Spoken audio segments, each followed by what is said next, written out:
Torques. Yes. They'll take more tension than the other ones. They'll take more torque. They'll actually take more than one of these than a regular Allen will. Yes, they will. Before they shred out. Yes, they will. Yes, they will. So shredding out is what it's all about. If you'll come in tight over here on my left, all right, you'll see the lovely Chelsea is holding the new brake rotor. This is not chrome, folks. This is polished stainless steel. Okay, and it'll always look like this. Now, as soon as you touch it with a brake pad, you're going to get a line, okay, on the outside here where the brake pad touched it. But if you'll look at that looks like it's been chromed. It really does. All right, you can hold it up and you see a reflection of the lovely Chelsea, and it's just like a mirror. Yep. All right, and if you pay attention to it, now this is going to sound really elementary and stupid, okay, but I know how people are. If you look again, coming tight here, Todd, would you please, on the hole? Now, these are the holes that mount it. If you look on that side, they're flat and flush. If you look on this side, they're countersunk. To hold the button head. Okay? This is the side that is facing out. Very simple. Slips over the hub. All right, now comes the tough part. Put the bolt in the hole. The bolt goes in the hole. Twist it with your fingers. Twist it with your finger. Laugh maniacally and stare at Chelsea.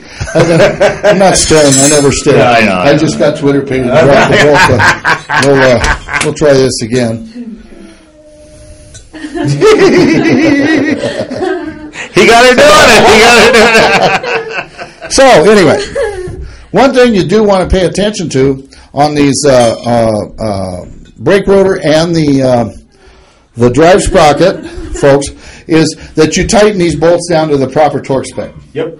And there's a reason for that. When my Softail was new, I was blowing down Interstate 17 going south out of Flagstaff on my way into Phoenix, and I started hearing the damnedest chatter.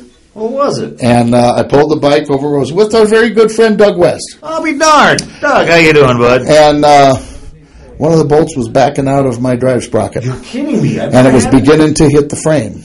Wow. And at 90, it tends to make a funny noise. It chirps and chatters and raises a little hell with you.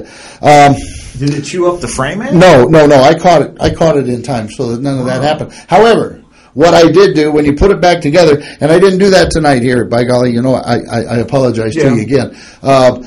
A little blue Loctite goes a long way. Always dip those ends in. Just put a little bit. You don't need to swamp the whole bolt. No, put like the first threads in there. The first 4 or 5 threads in the bolt. Put some of that blue Loctite on. Don't ever use that red crap. You'll never get it off again unless you use a blowtorch. Put that blue stuff on there, a couple drops on the end, and you're good to go. A little blue Loctite, and then make sure you torque them to factory specs. They do seem to stay down, and I think it's like 45 foot-pounds. It's not that hard. It's not much. It's not even stuff you need a breaker bar with. It's a no. You could pop, go around with it. There's nothing to it, and they'll stay. They're not going to come out, cause you any grief, anything of that nature. And I want to compliment again Little John on his machine work on the hub of this wheel for me today, cleaning up the excess chrome and copper plating on it, because this rotor has got to sit flat. Yeah.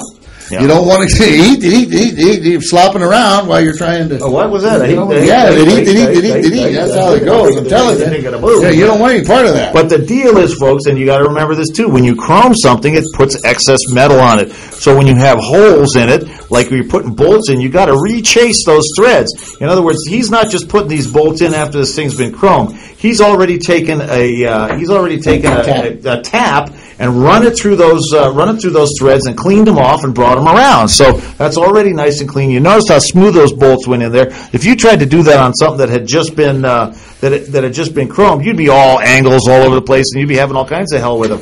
When you gouge the chrome out of there, you got it. Gets all balled up and it makes a mess. It makes a big mess, man. And all of that. So that's as far as I'm going to go with it tonight, ladies and gentlemen. You get the idea. The installation of the drive sprocket is identical to the brake rotor. Okay, there's five, only they're different size. 5 bolts hold it in place. Yep. Okay, and it slips out on the outside of the grease seal, of course. And then the only thing left after that is, of course, the valve stem. And it's just a bolt-in affair. It's like a little bolt with a rubber on the back of it. Goes through this hole, nut runs down on the inside of it. Rubber goes through the hole, nut runs on the other side. Business. I love this motorcycle stuff. It's great stuff, man. Huh? What do you think? So anyway, there you have it. Now I want to deliver a well-deserved plug. Okay, to plug the away. people that helped me with this wheel. First of all, like I said, Little John and the machine work that he did was just, I cannot say enough. Hey, Little John. And his expertise in noticing that I had boogered up the bearing race. See, nobody's perfect. I boogered up those outer races and made a mess out of that. We pulled them. We got it taken care of, okay? But it could have potentially have been a disaster if John hadn't been sharp enough to catch it. Okay? Man, that's beautiful. I'm watching this mirror. It's just spin that around so people can see that outfit. Look at that. That's a work of art right there. Close in on that. That's a beautiful thing, man. Look at that chrome. I'd also like to thank... There she is. There she is. That's nice. See, there you go. Very nice. Very nice. Give us a new one and ah. There you go. Give us a new one and ah.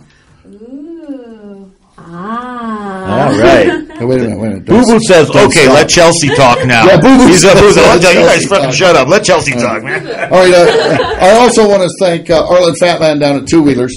Hey, Arlen. He put up with me making 3-4 runs in there today.